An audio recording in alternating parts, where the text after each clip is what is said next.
మీకు విజువల్ చూపిస్తా చూడండి.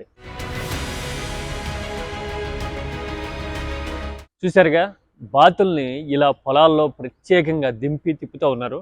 కేవలం 1-2 చోట్ల కాదు, రాష్ట్ర వ్యాప్తంగా ఇలాంటి ప్రాక్టీస్ కేరళలో ఉంది. పొలాల్లో పుట్టి పెరిగిన వాళ్ళకి, వ్యవసాయం తెలిసిన వాళ్ళకి, తెలుగు రాష్ట్రాల్లో కూడా ఇది పరిచయమే ఇంతకు ముందు. మరి ఇప్పుడు కంటిన్యూ అవుతుందో లేదో మీరు చెప్పండి నాకు.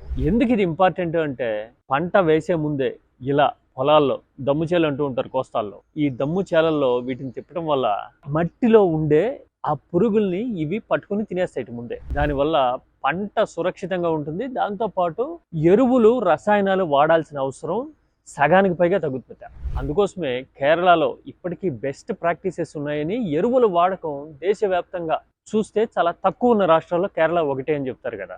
అంటే ప్రకృతి సిద్ధంగా బాతులు అనేవి ఎలాగో ఉపాధి అవకాశం కూడా. ఎందుకంటే కేరళలో కోళ్ల కంటే ఎక్కువ బాతుల్ని తినే అలవాటు ఉంది. ఆహారపు అలవాట్ల పరంగా కూడా బాతులు ఇంపార్టెంట్. అలాగే వ్యవసాయానికి కూడా వాటిని ఇప్పటికీ వాడుతూ ఉన్నారనమాట. అది మ్యాటర్. మీకు ఈ మెథడ్ గురించి, ప్రాసెస్ గురించి తెలిస్తే గనక ఖచ్చితంగా కామెంట్ చేయండి. వ్యవసాయానికి సంబంధించిందంటే కేవలం రైతుల మ్యాటరే కాదు కదా, మన ఆహారాలు, జీవితాలకి సంబంధించింది కూడా కదా. ఏమంటారు?